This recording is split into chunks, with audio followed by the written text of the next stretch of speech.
Yeah. World planet. These ain't reach workout. They sing the blue in a double rainbow room. Midnight, 2. Satin sandals, awnings on top of your bed, shade made and masked, waiting waist up, apron, April, peacoat, peach peacocks, titanium, titanic, ruby emeralds, satin, sand, dollar, marquise are put up and off singing, din shiga, hush, yelp, young fruit, moss skirt, venter, midja, up, forkla, April, air, first skin, poor fooler, titan, Rubin, smaragd, the center of the universe, meaning gorgeous galaxy of soldiers shining high above the world. Wings in the wind, wings in the wind. Aquamarine planet things always work out. They seem to bloom in a double rainbow room. Midnight June, ghosts of the journey, jungle of the underworld, third dimension in the whole galaxy. Satin sandals, awnings on top of your bed, shade made and masked, waiting waist up, apron, April, peacoat, peach peacocks, titanium, titanic, ruby emeralds, satin, sand, dollar, marquise are put up and off singing, din shiga, hush, shelp, young fruit, moss skirt, venter, midja, up, forkla, April, earthwork, first skin, pole, fugler, titan, Rubin, smaragd, the center of the universe, meaning gorgeous galaxy of soldiers shining high above the world. Wings in the wind, wings in the wind. Aquamarine planet things always work out. They seem to bloom in a double rainbow room. Midnight June, ghosts of the journey, jungle of the underworld, third dimension in the whole galaxy. Palace of the wind, darkness within a dream at Halloween, an infinite harmony, horizon of darkness.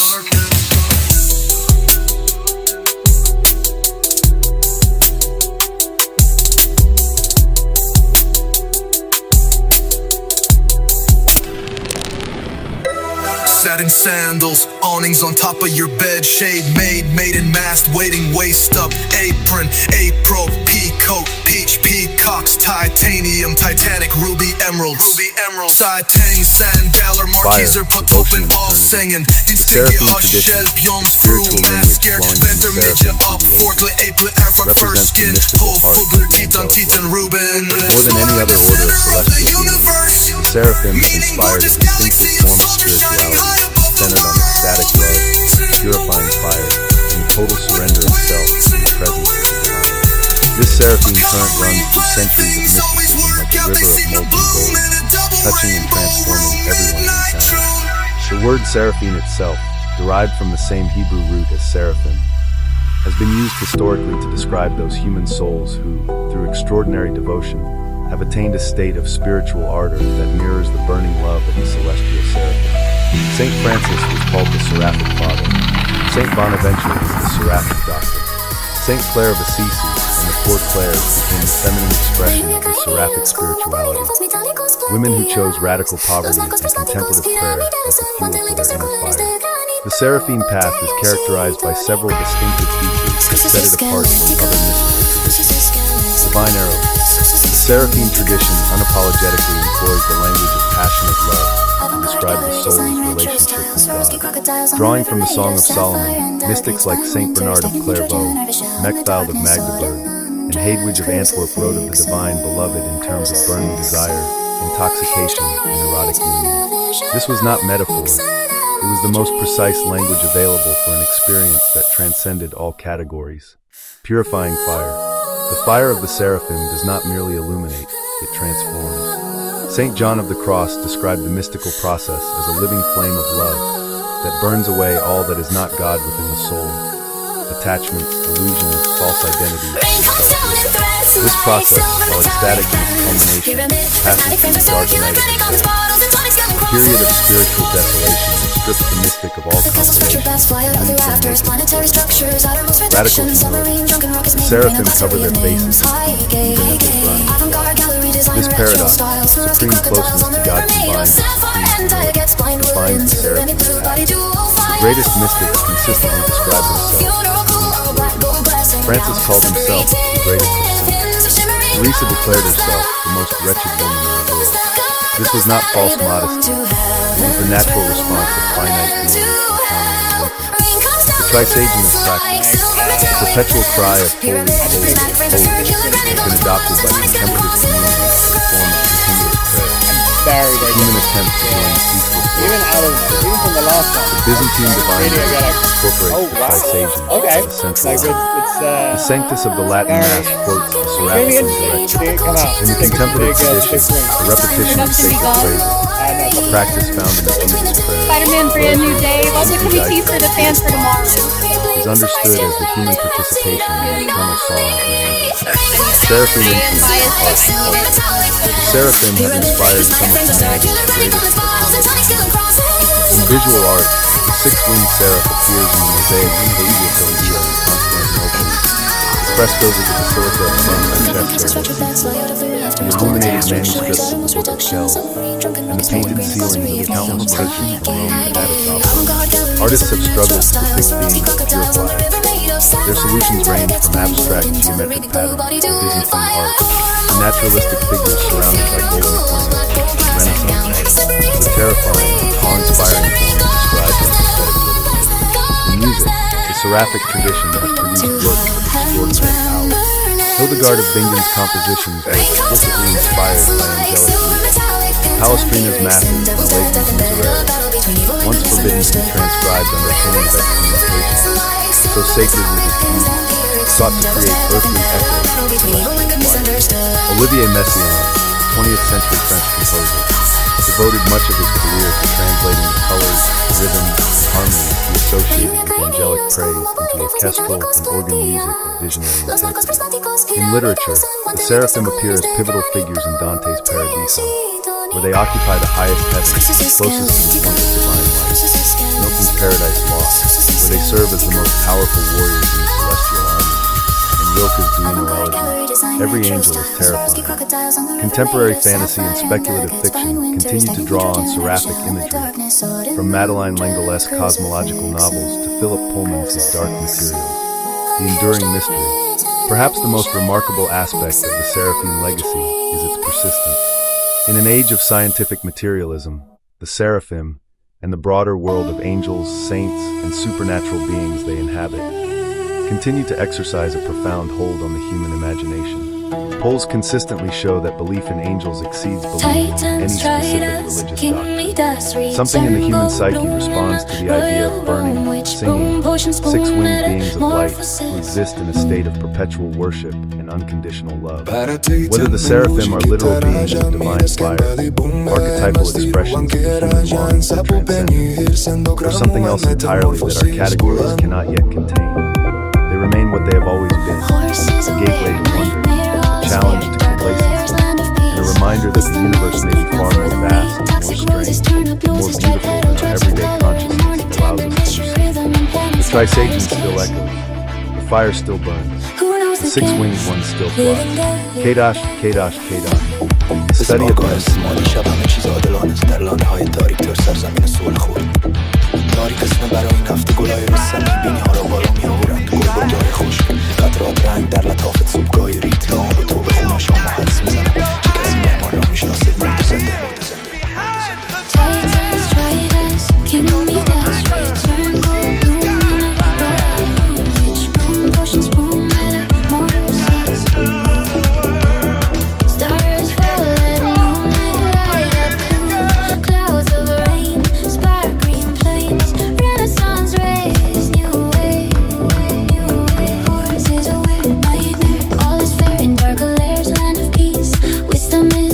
For the weak, toxic roses turn up noses, tripedal drops of color in morning tenderness, your rhythm and penance, vampires guess. Who knows the guest? Living dead. Velvet held a special place in the visual and material culture of Castle, especially during the Gothic period, roughly the 12th to 16th centuries. It was a symbol of wealth, power, and divine fame, and its presence in royal and noble settings was both aesthetic and political. Velvet castles, Gothic interiors, royal and noble chambers. Velvet was used for wall hangings, bed canopies, curtains, and upholstery. In drafty stone castles, these heavy fabrics added warmth and grandeur. Deep reds, purples, and blues were favorites, colors associated with royalty and the church. Thrones and altars. Thrones were often draped or upholstered in velvet, sometimes embroidered with gold thread or adorned with pearls. In chapels, velvet altar cloths and vestments reflected divine majesty. Ceremonial use. Velvet appeared in coronation robes, banners, and tapestries. Its rich texture caught candlelight beautifully, giving interiors a sense of depth and mystery. Perfect for the Gothic aesthetic of shadow and splendor. Origins and production of velvet. Material source. Early velvet was woven from silk, making it extremely expensive. Later, blends with linen, wool, or cotton appeared, and silk velvet remained the most prized. Centers of production. The finest velvet came from Italy, especially Lucca, Venice, and Florence, where skilled weavers perfected the complex double warp technique that gives velvet its pile. Weaving technique. Velvet is made on a special loom that weaves 2 layers of fabric simultaneously. These layers are then cut apart, creating the soft, raised outer. The process was slow and labor-intensive, which added to its cost. Symbolism and association. Royalty and power. Because of its rarity and sheen, velvet became synonymous with nobility. Only the wealthy could afford it, and sumptuary laws often restricted its use in certain classes. Mystique and ghostly imagery. In later centuries, velvet's deep colors and light-absorbing texture became linked with Gothic romanticism. Haunted halls, ancestral portraits, ghostly presence. The fabric ability to both conceal and reveal made it a perfect metaphor for mystery and memory. Velvet in Gothic castles wasn't just decoration. A dragon, rocket and a dragonfly flare. Targets glow like constellations, whispering dare. The bumpers bouncing under cold metal in the air. There's a gravity's punchline, I'm barely aware of. To the moment, let the lights turn bright and 12 pushing through the bumps are the arcane nights. Scores rise like comets and toast to the past. Pinball heartbeat, forever meant to last. Past the gates of fire and frost. Ghosts and tales of loss, off to the stars. Hear the call of God. Playfield master softly as a cabinet sighs rotting. We pull one more lever under electric skies. Into heaven we drive. The heart reflects a porcelain sky. Electric bells begin to sing a lullaby. Lost, tiles of luck and leave it fading. Every little swing they take, a silver wage through the plank and the pain playing in this wooden cathedral. The lights boom bright, pushing through the goosebumps are at the arcade night. Acolytes in white, scores rise, pinball heartbeat, forever meant to last. Ever immortal in soul and grass. Innocence will last an invocation to My the routine, my mass. schedule, my sleep, but it didn't change my standards for them. The boys have been eating fresh cut for a while now, and what I love is that it's thoughtfully prepared food. Literally buy emotion.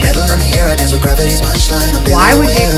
So this commercial was for Nivea's essentially enriched body lotion, which is like the final boss of body lotion. It gives 72 hours of moisture and is made with 20% oils like almond oil. My concept of the commercial was to illustrate This week on Legends Road to the Tales Zero. Oh man, they really start all the way back from high school? I didn't even get that far in real life. You know, incident. Oh, come on, man. I thought we were not going to talk about that incident. Who are you? The version of you that actually didn't get kicked off. yeah, fire.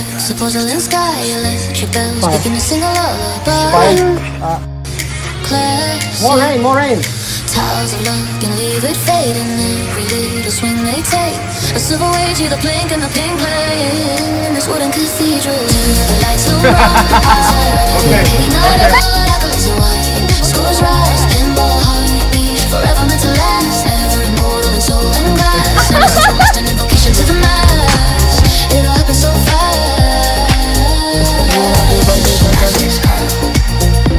Yeah, man,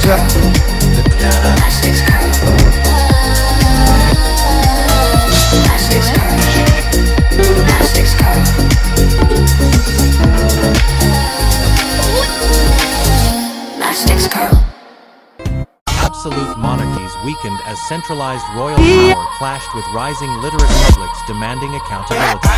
It accelerated the fall of divine right absolutism, contributing to events like the English Civil War, Glorious Revolution, American/French Revolution, and the broader decline of unchecked royalty toward constitutional or symbolic forms. This wasn't immediate protest like later unions, but a slow burn outrage and shift. Monarchs tried censorship, indexing banned books, licensing printers, but the genie was out. The printing press changed everything by making books cheap, fast to produce, and widely distributed. Suddenly, ideas spread like wildfire. The masses could easily access alternative ideas, critiques of authority, or even basic literacy to challenge the status quo. Monarchs and nobles maintained power partly through this monopoly on truth and interpretation. Information flowed slowly through oral tradition, elite scribes, or controlled channels. Royalty claimed the divine right, rulers as God's chosen, unquestionable intermediaries, was reinforced by this scarcity. The Temple of Athena Nike, on the southwest bastion of the Acropolis, is smaller than the other buildings behind it, but no less impressive. It was completed in 420 BCE during the restoration of Athens after the Persian invasion of 480 BCE, and was designed to greet those visiting Athena's conquest. For centuries, kings and the church controlled knowledge titles. Literacy was low, most were rare handmade manuscripts. One of the most striking broader parallels is the decline of royalty and aristocratic power beyond just Athens. Comes from the printing press, invented by Gutenberg around 1440. This tech disrupted the old order in ways eerily similar to gunpowder artillery smashing castle walls, except instead of physical fortifications, it eroded the ideological and informational monopoly that underpinned divine right monarchy and feudal hierarchy. These really show the disruption, a whole aristocratic way of life, fortified independence, shattered by tech, forcing centralization and adaptation. Just like horses spooked by cars or painters facing, the camera's cold accuracy. Castles took advantage, many became palaces or tourist sites, but their core role died, much like pit horses or portrait painters. The restored Trace Italian star fort, like those in Italy/France. Low, geometric, earth-backed walls designed to deflect shots, the direct response to the cannon threat that made old castles relevant. A side-by-side comparison, a towering Gothic-style medieval castle, high walls, vulnerable towers. To all of you who wrote to a low-angled Renaissance star fort, perfectly illustrating the adaptations it can inspire. A side-by-side comparison, a towering, Gothic-style medieval castle, high walls, vulnerable towers, next to a low-angled Renaissance star fort, perfectly illustrating the adaptations it can inspire. A classic illustration of a medieval siege with early cannons blasting at high castle walls, showing the raw shock as stone flies apart, the tech that doomed the old fortress era. Outrage and resistance, not mass protest.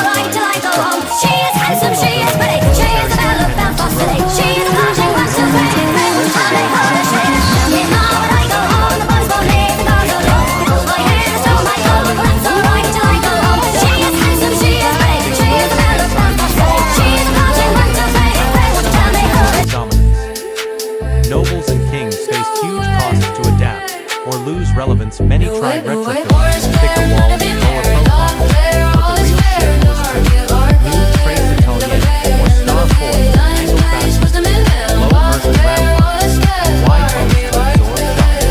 These were expensive state projects, often funded by centralized monarchs or emerging nation-states, not individual lords. The fallout was existential for the old order. Castles lost their defensive edge overnight. High walls became death traps, easy targets, no deflection for cannonballs. The fall of Constantinople in 1453 was the dramatic proof.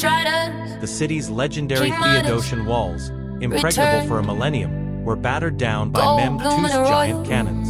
Then gunpowder artillery arrived, spread from China via the Mongols/Ottomans, perfected in Horses are Europe. weird, nightmare, all is fair, dark Nosso almoço, janta. not for the weak. Toxic roses, turn up noses, dry petal drops of color and mourning, tenderness sheer, rhythm and penitence, vampires guess, who knows the guess, living dead, living dead, living dead, living dead, living dead.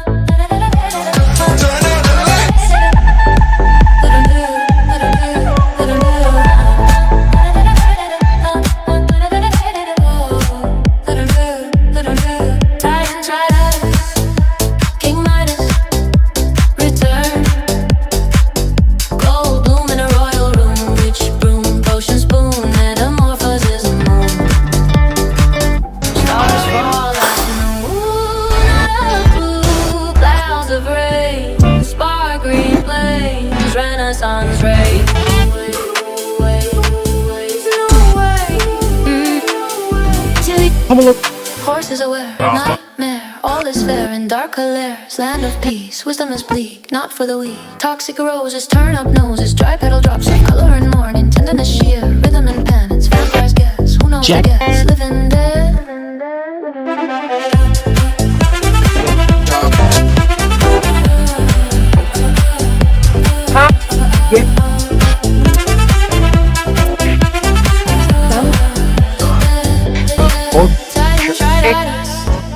King Midas, return.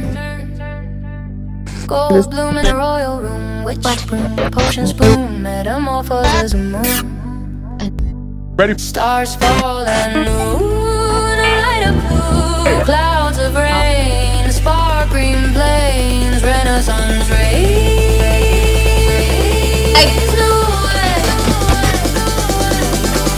No way, horses are wear, nightmare, all is fair in dark layers, land of peace, wisdom is bleak, not for the weak. Toxic roses, turn up noses, dry petal drops of color and mourning, tenderness sheer, rhythm and penance, vampires guess, who knows the guess, living dead, living dead, living dead.